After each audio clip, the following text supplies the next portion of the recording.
Hello दोस्तों, आप सभी का स्वागत है हमारे यूट्यूब चैनल में। आज हम बात करने वाले हैं class 12th math chapter 1 relation and function exercise 1.1 introduction part 2। पिछले पार्ट में हमने पढ़ा था कि इम्पीटी रिलेशन रिक्त संबंध क्या होता है, यूनिवर्सल रिलेशन सार्वत्रिक संबंध क्या होता है, और कार्टेशियन प्रोडक्ट के बारे में हमने पढ़ा था। और हमने पढ़ा था कि रिलेशन होता है वो सबसेट और इक्वल टू होगा कार्टेशियन प्रोडक्ट के। ठीक है, आज हम पढ़ने वाले हैं कि टाइप ऑफ रिलेशन। ठीक, उसमें पढ़ेंगे हम रिफ्लेक्सिव रिलेशन क्या होता है हमारा, सिमेट्रिक रिलेशन क्या होता है, और ट्रांजिटिव रिलेशन क्या होता है, जिसको हम बोलते हैं सौतुल्य संबंध, सम्मित संबंध और संक्रामक संबंध। ठीक है, चौथा होता है हमारा इक्विवेलेंस रिलेशन। ठीक है, तो एक एक करके हम इन पर बात कर लेते हैं। ठीक है, अब मैं आपको रिफ्लेक्सिव रिलेशन के बारे में बताता हूँ। तो रिफ्लेक्सिव रिलेशन हमारा क्या होता है, सौतुल्य संबंध कि माना समुच्चय ए बराबर 1 2 3 पर परिभाषित संबंध आर इस प्रकार है कि ए का प्रत्येक अवयव खुद से या अपने आप से संबंधित हो, यानी खुद से हो यानी कि अपने आप से संबंधित हो, तथा अन्य किसी अवयव से संबंधित हो भी सकता है और नहीं भी हो सकता है, सौतुल्य संबंध कहलाता है।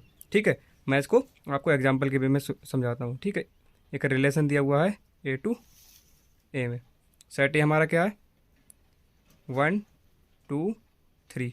ठीक है, और ए से ए में ही रिलेशन देख रहे हैं हम, तो दूसरा सेट भी क्या हो जाएगा हमारे पास 1 2 3। ठीक, अपना हम सेट ए भी लिख लेते हैं। ठीक है, तो सेट ए हमारा क्या लिखा हुआ है कि 1 2 3। ठीक, अब इसमें हम एक रिलेशन लिखते हैं R1 कि लिखा हुआ है हमारा 1 ठीक है 2 लिख लो, 3 लिख लो, 3 ठीक है, अब देखो क्या कि डेफिनेशन क्या कहती है हमारा कि ए का प्रत्येक अवयव खुद से संबंधित होना चाहिए, यानी कि ए का प्रत्येक अवयव, यानी कि इसमें 1 है, इसमें 2 है, इसमें 3 है, तो 1 से संबंधित होना चाहिए, 2 से संबंधित होना चाहिए, 3 से संबंधित होना चाहिए। ठीक है, तथा अन्य किसी अवयव से संबंधित, यानी कि ए है जो ए का प्रत्येक अवयव अन्य किसी अवयव से संबंधित हो भी सकता है और नहीं भी। अब देखिए कि इसमें दोनों चीज़ें दे दी कि हो भी सकता है और नहीं भी, यानी कि 3 है, अगर इससे 1 से रिलेटेड है तो ये हो इसमें, चाहे ना हो। हमारा सम्मित के लिए क्या है, सौतुल्य के लिए हमारा क्या है, ये तीनों चीज़ें होना आवश्यक है। यानी कि अगर मैं रिलेशन एक R2 इस तरीके से लिख दूँ कि अगर हमारा 1 2 एंड 2 दिया हुआ है, तो ये हमारा सौतुल्य संबंध होगा या नहीं होगा? ये हमारा सौतुल्य संबंध नहीं होगा, सौतुल्य नहीं है। क्यों नहीं है? क्योंकि इसमें 3 does not belong to R2, यानी कि 3 पेयर ही नहीं है, क्योंकि हमारी डेफिनेशन कह रही है कि ए का प्रत्येक अवयव खुद से रिलेटेड हो, किसी और से हो भी सकता है और नहीं भी। अगर कोई और एलिमेंट होता कि 2 है तो सही है हमारा, लेकिन 3 है ही नहीं, तो इसलिए हमारा ये रिलेशन R2 रिफ्लेक्सिव रिलेशन होगा ही नहीं। ठीक है, अब मैं इसमें आपको एक एग्जाम्पल से और करके दिखाता हूँ। ठीक है, ताकि आपकी प्रैक्टिस हो जाए। जैसे एग्जाम्पल है, एक मैं एग्जाम्पल लिख लेता हूँ, उसके बाद मैं आपको समझाता हूँ। तो ये मैंने आपके लिए एक एग्जाम्पल लिया है। ठीक है, तो मैं आपको बताता हूँ कि अब देखिए R1 रिलेशन हमारा क्या सौतुल्य संबंध है। इसमें देखिए 1 मौजूद है। ठीक है, 2 मौजूद है क्या इसमें? 2 मौजूद नहीं है। 3 मौजूद है इसमें? 3 मौजूद नहीं है, तो ये हमारा सौतुल्य नहीं है, यानी कि ये नहीं होगा। ठीक, अब रिलेशन हमारे पास एक R2 दिया हुआ है, इसमें 1 मौजूद है, यानी कि एवरी एलिमेंट ऑफ ए खुद से रिलेटेड होना चाहिए, यानी कि पहले का पहले संबंध होना चाहिए, यानी कि 1 का 1 से, 2 का 2 से होना चाहिए, 3 का 3 से, लेकिन यहाँ पे 3 है ही नहीं, तो ये वाला भी नहीं होगा। ठीक, अब ये वाला एक तीसरा रिलेशन दिया हुआ है कि 1 का 1 से संबंध होना चाहिए, 2 का 2 से, 3 का 3 से, यानी कि अगर इसमें एक एलिमेंट 4 होता, मान लीजिए अगर यहाँ पर एक एलिमेंट 4 भी होता, तो हमारा 4 भी होना इसमें जरूरी होता। अगर हमारा 4 नहीं होता तो फिर ये हमारे सौतुल्य कोई सा भी नहीं होता, तो ये भी हमारा सौतुल्य, ये वाला सौतुल्य हो गया हमारा। ठीक है, क्योंकि इसमें हमारे 3 ही एलिमेंट है, 1 2 3, और तीनों का तीनों से अपने आप में संबंध है। ठीक है, चौथा एलिमेंट है, चौथा एक रिलेशन है हमारे पास 5। अब 5 एक ऐसा रिलेशन होता है जिसमें कोई भी क्या कहते हैं संबंध नहीं होता, कोई भी ऑर्डर पेयर मौजूद नहीं होता, तो ये वाला हमारा सौतुल्य नहीं होगा। अब एक हमारे पास R5 मैंने एक रिलेशन लिया है, यानी कि 1 का 1 से संबंध है, 1 का 2 से संबंध है, 1 का 3 से संबंध है, 2 का 1 से संबंध है, 2 का 2 से, 2 का 3 से, 3 का 1 से, 3 का 2 से, 3 का 3 से। अब ये हमारा क्या है, एक यूनिवर्सल रिलेशन है, जो हमने पिछली वीडियो में डिस्कस करा, जो होता है हमारा क्या, A क्रॉस A है यहाँ पर, तो A क्रॉस A की बराबर। तो कोई भी यूनिवर्सल रिलेशन होगा वो हमेशा सौतुल्य होगा। ठीक है, क्योंकि इसमें 1 1 मौजूद भी है, टू का भी मौजूद होता है और थ्री थ्री भी मौजूद होता है।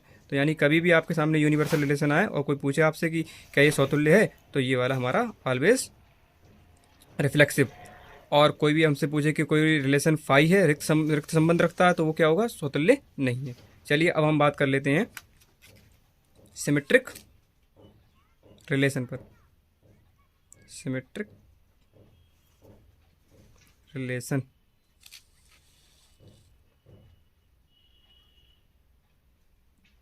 जिसको हिंदी में बोलते हैं सममित संबंध। इसकी भी मैं आपको डेफिनेशन लिखवा देता हूँ और फिर एक एग्जाम्पल लेके हम इसको समझते हैं। ठीक, समुच्चय ए पर परिभाषित संबंध सममित संबंध कहलाता है यदि संबंध आर में ए कॉमा बी ऑर्डर्ड पेयर यानी कि क्रमित युग्म का उल्टा बी कॉमा ए भी मौजूद हो। ठीक है, तो मैं इसको एक एग्जाम्पल से आपको समझाता हूँ। जैसे हमने वही सेट ले लिया कि 1 2 3, ठीक है, उसमें अगर रिलेशन कोई दिया हुआ है, अगर किसी रिलेशन में 1,2 है तो उसका उल्टा 2,1 भी मौजूद होना चाहिए। अगर किसी रिलेशन में 3,2 है तो उसका उल्टा 2,3 भी मौजूद होना चाहिए, तो वो रिलेशन सममित संबंध कहलाता है। यानी कि अगर मेरा तुमसे संबंध है तो तुम्हारा मुझसे भी संबंध होगा। ठीक है, यानी कि उल्टा, जस्ट उल्टा। ठीक, चलिए एक रिलेशन में और लेके दिखा देता हूँ आपको कि ये रिलेशन अगर दिया हुआ है इस तरीके से कि 1,2 2,1 और 3,1, तो क्या ये रिलेशन हमारा, ये हमारा R1 मान लो या R2 मान लो, क्या ये रिलेशन हमारा सिमेट्रिक रिलेशन है, सममित रिलेशन नहीं है, क्योंकि इसमें 1,3 मौजूद नहीं है। कि ए कॉमा बी, यानी कि ए कॉमा बी अगर मौजूद है तो बी कॉमा ए भी मौजूद होना चाहिए। यानी कि 1,2 है तो 2,1 भी होना चाहिए, 3,1 है तो 1,3 भी होना चाहिए। बट इसमें 3,1,3 मौजूद नहीं है R2 के अंदर, तो ये हमारा क्या सममित नहीं है, यानी कि सिमेट्रिक नहीं है, सममित संबंध नहीं है। अब मैं एक प्रॉपर एग्जांपल आपके लिए ले लेता हूँ और उसके बाद हम सिमेट्रिक और रिफ्लेक्सिव दोनों को एक साथ डिस्कस करते हैं। ठीक है, तो चलिए अब हम ये एग्जांपल करते हैं। ठीक है, तो रिलेशन पहले हमने सेट ले लिया कि 1 2 3 का हमारा क्या कहते हैं सेट दिया हुआ है और इसमें एक रिलेशन दिया हुआ है ए टू ए में। तो रिलेशन 1 हमारा R1 क्या कहता है हमारा कि पहले सेट में दिया हुआ 1,1 2,2 3,3। तो सबसे पहले बताइए क्या ये रिफ्लेक्सिव है? हाँ रिफ्लेक्सिव है, यानी कि स्वतुल्य, स्वतुल्य, क्योंकि इसमें 1,1 भी मौजूद है, 2,2 और 3,3। यानी कि डेफिनेशन पे जाइए क्या होता है कि ए का प्रत्येक अवयव ए के प्रत्येक अवयव से संबंधित होना चाहिए। किसी और से हो भी सकता है और किसी और से नहीं भी हो सकता है।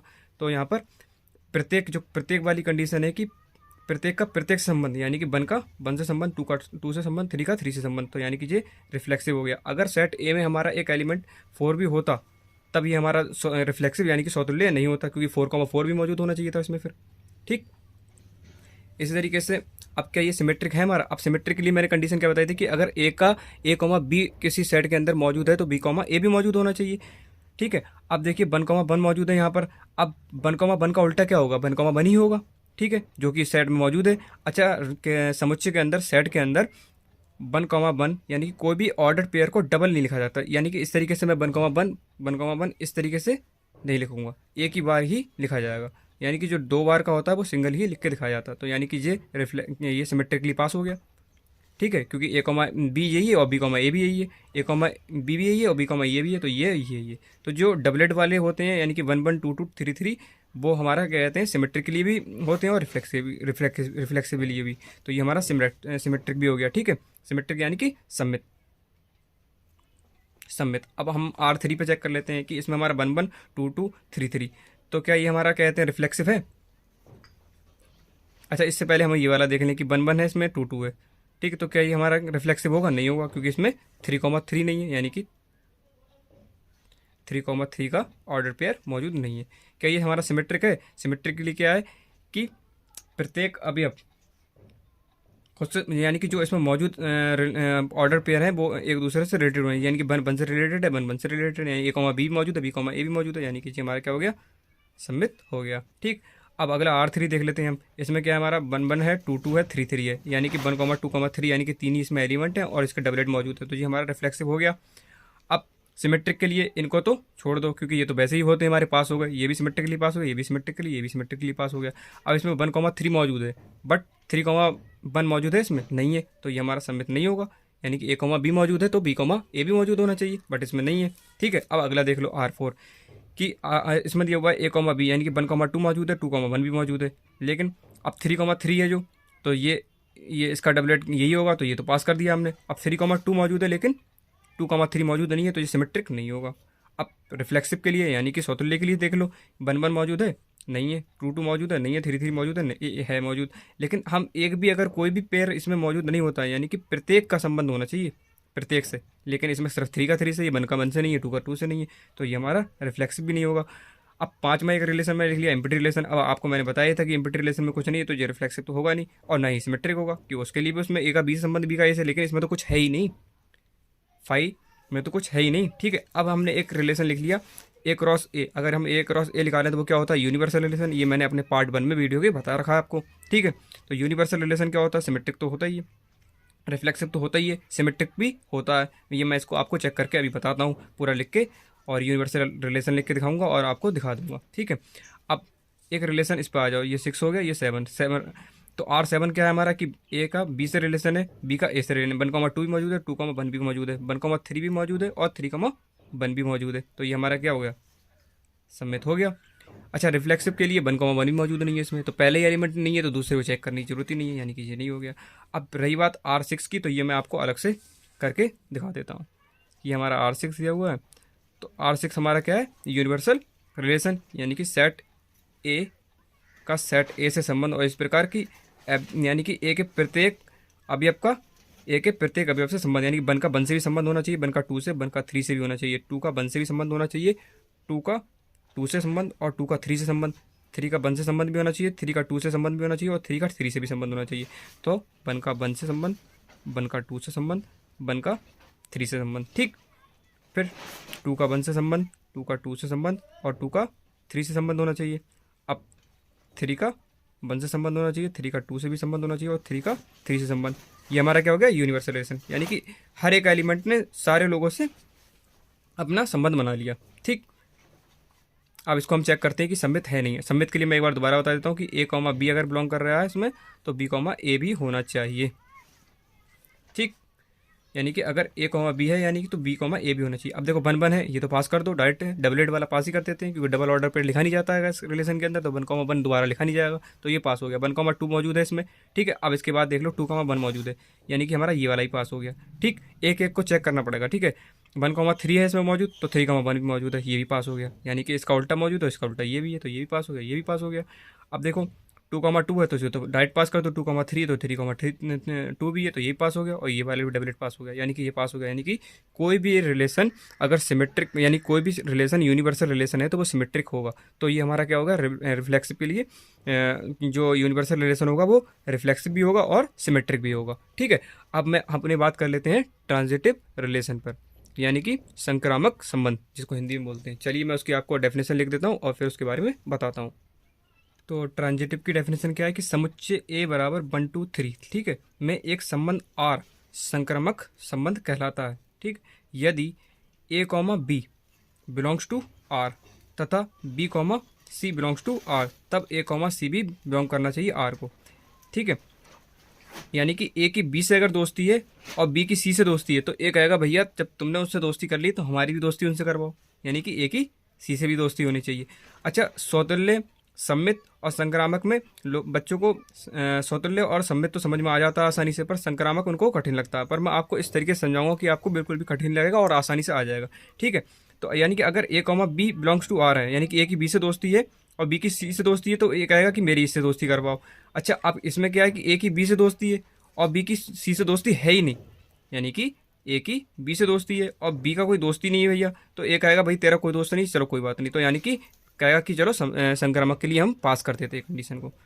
ठीक, तो ये वाली कंडीशन भी पास हो जाएगी। और अगर दोस्ती होगी किसी से तो उसको चेक करना पड़ेगा। अच्छा, दूसरी चीज़ है कि अगर ए की दोस्ती बी से है और बी की दोस्ती है भैया सी से और डी से, तो ए कहेगा कि मेरी ए से भी सी से भी दोस्ती करवाओ और डी से भी दोस्ती करवाओ। ठीक है, तो यानी कि एग्जाम्पल के तौर पर अगर मैं लिख के दिखा दूँ कि अगर ए की दोस्ती बी से है और बी की दोस्ती ए से है, मतलब सी से है, तो ए की दोस्ती सी से भी होनी चाहिए, तो ये हमारा क्या हो जाएगा, संक्रामक संबंध, संक्रामक। संबंध। ठीक।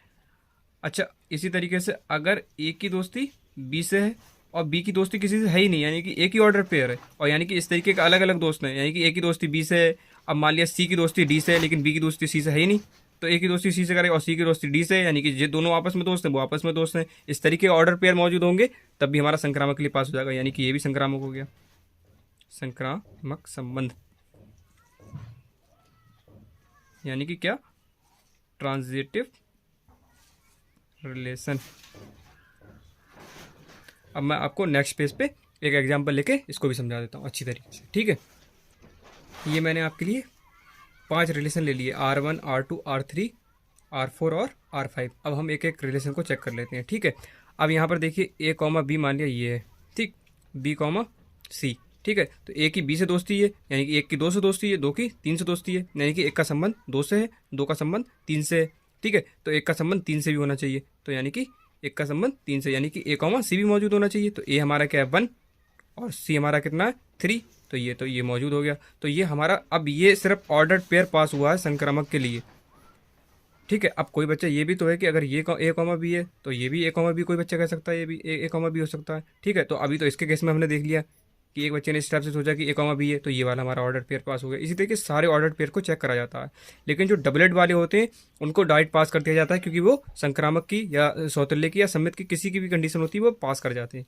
ठीक है, अब कोई ये कह दे कि 2,3, तो देखिए 2,3, तो ए की बी से दोस्ती है, ए की बी से दोस्ती है। अब बी की दोस्ती किससे है देखते हैं, तो बी की दोस्ती किसी से है ही नहीं, क्योंकि यहाँ पर बी से शुरू होने वाला बी कॉमा सी होता है, तो बी से शुरू होने वाला कोई एलिमेंट है ही नहीं, यानी कि 3 से शुरू होने वाला कोई एलिमेंट है ही नहीं, तो इसको डायरेक्ट पास कर दें कि ए की बी से दोस्ती, बी की किसी से दोस्ती है ही नहीं, तो वो कहेगा भैया हम पास कर दे रहे हैं। ठीक, अब इस तरीके से तीसरे पे आ जाओ कि ए कॉमा बी मान लिया यहाँ पर 1,3 है, ये ए कॉमा बी, तो ए की बी से दोस्ती है, बी की किसी और से दोस्ती है, क्योंकि 3 से शुरू होने वाला कोई एलिमेंट है ही नहीं। ठीक है, ऑर्डर पेयर उसका, तो यानी कि यही पास हो गया। तो ये क्या हो गया हमारा ट्रांजिटिव। ठीक है, तो ये हमारा ट्रांजिटिव के लिए पास हो गया, यानी कि क्या कहते हैं इसको हम, संक्रामक। ठीक, अब रिलेशन 2 को चेक कर लेते हैं कि देखिए एक की दोस्ती है 2 से, 2 की दोस्ती है 1 से, यानी कि 1,2, ये क्या हो गया हमारा ए कॉमा बी, सही है। अब 2,1 क्या हो गया हमारा बी कॉमा सी, तो ए की सी से भी दोस्ती होनी चाहिए, तो ए क्या हमारा 1 और सी क्या हमारा 1, तो यानी कि 1,1 मौजूद होना चाहिए, तो यानी कि ये वाला पास हो गया। अभी अब इन दोनों को भी चेक करना है, अभी तो ए कॉमा बी इसको माना था हमने, अब मान लिया इसको मान लेते हैं ए कॉमा बी, तो 2,1, तो ये हो गया हमारा ए कॉमा बी, और इसको मान लिया हमने क्या 1,2 को बी कॉमा सी, तो देखिए ए की बी से दोस्ती है, बी की सी से दोस्ती है, तो ए की सी से भी दोस्ती होनी चाहिए। अब यहाँ पर 2 है, यहाँ पर 2 है, तो 2,2 भी मौजूद होना चाहिए, बट 2,2 बिलोंग ही नहीं कर रहा है किसको, R2 को, 2,2 कहाँ बिलोंग कर रहा है R2 को, तो इसलिए ये वाला ट्रांजिटिव नहीं होगा, ट्रांजिटिव नहीं है। ठीक है, अब इसी तरीके से इसको चेक कर लेते हैं। अच्छा हाँ, अगर यहाँ पर 2,2 मौजूद होता तब ये हमारा ट्रांजिटिव हो जाता, क्योंकि 2,2 अगर हम इसमें डाल देते तो डबलेट वाला तो कंडीशन पास कर जाता है, ये भी पास कर जाता और 2,2 भी पास कर जाता, तो ये वाला भी हमारा पास हो जाता अगर इसमें होता। ठीक है, अब हम R4 पे देख लेते हैं, रिलेशन R4। तो R4 में दिया हुआ है कि ए की बी से दोस्ती है, बी की किसी दोस्ती है ही नहीं, यानी कि ए का बी से संबंध है और बी का किसी संबंध है ही नहीं, तो ये वाला डायरेक्ट पास कर दिया। ठीक है, अब 3,2, तो यानी कि 3 की 2 से दोस्ती है, 2 की किसी और से दोस्ती है ही नहीं। ठीक है, अब ये मत कह देना कि ये 2 की दोस्ती है, क्योंकि ए कॉमा बी के बाद बी कॉमा सी होता है, यानी कि यहाँ पर अगर बी है तो उससे कोई मतलब नहीं है। यहाँ पीछे वाला देखो आप कि 3,2 है, तो 2 से शुरू होने वाला है, यानी कि ऑर्डर पेयर होना चाहिए। 2 कॉमा अगर 3 होता तब हम चेक करते कि 2 से 3 चाहिए, तो 3,3 भी होना चाहिए। ठीक है, यानी कि 3,2 है, और अगर हमारा इसमें 2,3 भी होता तो ए की बी से दोस्ती है, बी की यानी कि बी की सी से दोस्ती है, तो ए की सी से दोस्ती होनी चाहिए, यानी कि 3,3 मौजूद होना चाहिए था, बट ऐसा है ही नहीं, यानी कि हमारे पास ये 2 ऑर्डर पेयर हैं और दोनों कंडीशन पास कर रहे हैं अलग अलग, तो ये भी क्या हो गया हमारा ट्रांजिटिव। ठीक, अब ये वाला रिलेशन है कि 1,1 दिया हुआ है, 2,2 दिया हुआ है, 3,3 दिया हुआ है, तो ये हमारा क्या, अब सबसे पहले अपन ने सौतुल्य पढ़ा था, यानी कि रिफ्लेक्सिव है, डबलेट मौजूद है, रिफ्लेक्सिव हो गया, यानी कि R है ये। ठीक है, अब ये हमारा देखो कि आपका सम्मित है, सिमेट्रिक 1,1 मौजूद है, इसका डबलेट भी मौजूद है उल्टा, यानी कि ये हमारा सिमेट्रिक भी हो गया। और अब हम ये चेक कर लेते हैं कि ये हमारा ट्रांजिटिव है, तो वन का वन से संबंध है, यानी कि एक से दोस्ती है, तो किसी और से दोस्ती है ही नहीं है की, तो यानी कि ये वाला पास हो गया। टू की टू से दोस्ती किसी और से है ही, ये भी पास हो गया। थ्री की थ्री से दोस्ती किसी और से है ही नहीं, तो ये वाला भी पास हो गया। तो ये हमारा संक्रामक भी हो गया, यानी कि ट्रांजिटिव भी हो गया, संक्रामक संबंध। ठीक है, अगर वीडियो पसंद आए तो लाइक और सब्सक्राइब कर दें, वीडियो को लाइक कर दें और चैनल को सब्सक्राइब कर दें। अब आगे हम बात करते हैं इक्विवेलेंस रिलेशन, जिसके बारे में मैंने आपको बताया था। इक्विवेलेंस रिलेशन, जिसको हिंदी में बोलते हैं तुल्यता संबंध। तो उसकी डेफिनेशन भी लिखवा देता हूँ मैं आपको कि ए पर परिभाषित संबंध तुल्यता संबंध कहलाता है यदि आर एक स्वतुल्य सममित तथा संक्रामक संबंध है। ठीक है, यानी कि अगर कोई भी रिलेशन स्वतुल्य की, सममित की और संक्रामक की, यानी कि रिफ्लेक्सिव की, सिमेट्रिक की और ट्रांजिटिव की डेफिनेशन को फुलफिल कर जाता है, यानी कि कोई भी रिलेशन अगर वो तीनों कंडीशनों को फुलफिल कर जाता है तो वो इक्विवेलेंस रिलेशन भी हो जाएगा। ठीक है, और उनमें से अगर एक भी रह गया, माना स्वतुल्य है, सममित है, संक्रामक नहीं, तो इक्विवेलेंस रिलेशन नहीं होगा। ठीक है, अगर स्वतुल्य है, संक्रामक सम्मित नहीं है तब भी, अगर सम्मित है, संक्रामक है, स्वतुल्य नहीं है तब भी वो इक्विवेलेंस रिलेशन नहीं होगा। ठीक है, अब इसके लिए मैं एक एनसीईआरटी का आपको एग्जाम्पल ले लेता हूँ। ठीक है, एनसीईआरटी का अब एक एग्जाम्पल हम करते हैं। तो एनसीईआरटी का एग्जाम्पल 4 क्या कह रहा है कि सिद्ध कीजिए कि समुच्चय 1 2 3 में एक रिलेशन आर दिया हुआ है कि 1 1 2 2 3 3 1 2 2 3। ठीक है, द्वारा प्रदत्त संबंध स्वतुल्य है, परंतु ना तो सम्मित है और ना ही संक्रामक है। ठीक है, तो अब इसको हम करते हैं। तो चलिए डाल देते हैं कि पहला दिया हुआ है, हेडिंग डाल के लिखेंगे। ठीक है, पेपर में हेडिंग डाल के लिखना तो अच्छे नंबर आते हैं। कि स्वतुल्य के लिए, ये अभी हम स्वतुल्य के लिए चेक कर रहे हैं इसको, स्वतुल्य के लिए इंग्लिश में क्या कह देंगे, फॉर रिफ्लेक्सिव। ठीक है, अब इसमें देखिए कि 1 1 2 2, यानी कि एक सेट हमारा जी दिया हुआ तो है, तो हमने अगर इसको मान लें, लेट कर लें कि ए है सेट, ये लेट ए सेट, और इसमें कौन सा एलिमेंट है, 1 2 3 तो दिए हुए हैं, और सेट ए का ए से ही एलिमेंटों से निकाल रहे हैं 1 2 3 से, यानी कि सेट ए का ए से संबंध, यानी कि रिलेशन ए टू ए में, एंड ए हमारा क्या दिया हुआ है, लेट कर लिया हमने, ए दिया हुआ हमारा 1 2 3। तो स्वतुल्य के लिए क्या हो जाएगा कि 1 1। ठीक है, अच्छा रिलेशन हमारा क्या है, रिलेशन भी लिख लेते हैं यहाँ पर। ये रिलेशन हमारा दिया हुआ है 1 1 2 2 3 3 1 2 एंड 2 3। ठीक है, ये हमारा रिलेशन दिया हुआ है 1 1 2 2 3 3 1 2 और 2 3। अब देखिए स्वतुल्य के लिए क्या होता है कि एवरी एलिमेंट, यानी कि प्रत्येक एलिमेंट का खुद से ही संबंध होना चाहिए, यानी कि 1 का 1 से संबंध है, यहाँ पर 2 का 2 से भी है, 3 का 3 से भी है, तो क्या स्वतुल्य हो जाएगा, तो हो जाएगा। तो हमें लिखना किस तरीके से, हमें इस तरीके से लिख देंगे कि 1 1 2 2 3 3 बिलोंग्स टू आर। ठीक, अतः आर एक स्वतुल्य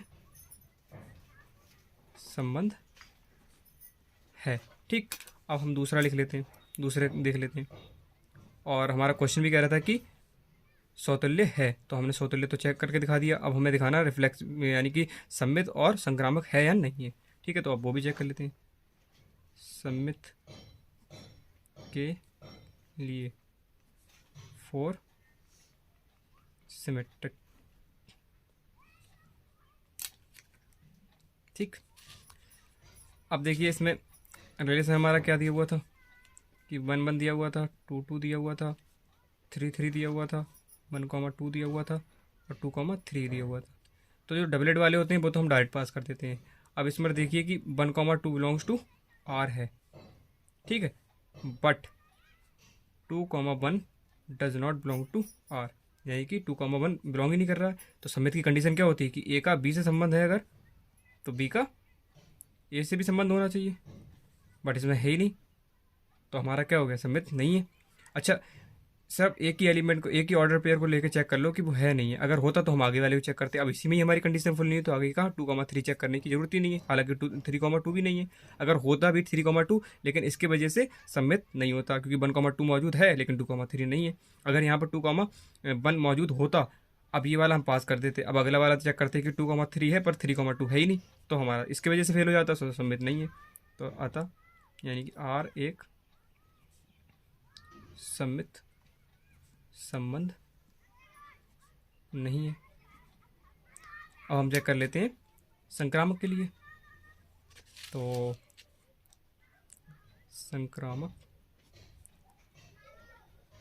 संबंध फॉर ट्रांजिटिव, ठीक। अब उसके लिए देखिए क्या है कि जो डबलेट वाले हैं, यानी कि आर मैं एक बार फिर लिख देता हूँ आपको, हालांकि ऊपर लिखा हुआ है कि 1 का 1 से संबंध, 2 का 2 से, 3 का 3, तो ये तो हमने पास कर दिए। अब देखिए अभी फ़िलहाल मैं यहाँ पे आपको दोबारा से लिख के दिखा देता हूँ कि 2 2 3 3 1 की 2 से और 2,3। अब देखिए ये वाले तो हमने पास कर दिए कि 1 की 1 से दोस्ती होगी, 2 की 2 से, 3 की 3 से, यानी कि 1 का 1 से संबंध, 2 का 2 से, 3 का 3 का संबंध, ये तो पास कर दिए। चाहे सौतल्य के लिए हो, चाहे सम्मित के लिए हो, चाहे संक्रामक के लिए, इनको तो चेक नहीं करते, ठीक। अब हमारा 1,2, तो देखिए 1,2 यानी कि जी हमारा A, B और 2,3 यानी कि B, C, तो यानी कि एक की B से दोस्ती है, यानी एक की 2 से दोस्ती, 2 की 3 से दोस्ती, तो पहले की 3 से भी तो दोस्ती होनी चाहिए, तो यानी कि यहाँ पे नहीं है, तो 1,3 यहाँ पे नहीं है, इसका बिलोंग टू R। तो अब मैं इसको सिस्टमेटिक तरीके से नेक्स्ट पेज पे लिख के दिखा देता हूँ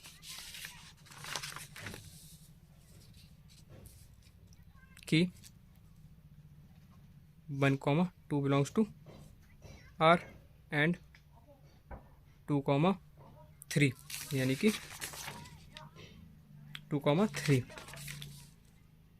बिलोंग्स टू R, बट लेकिन यानी कि लेकिन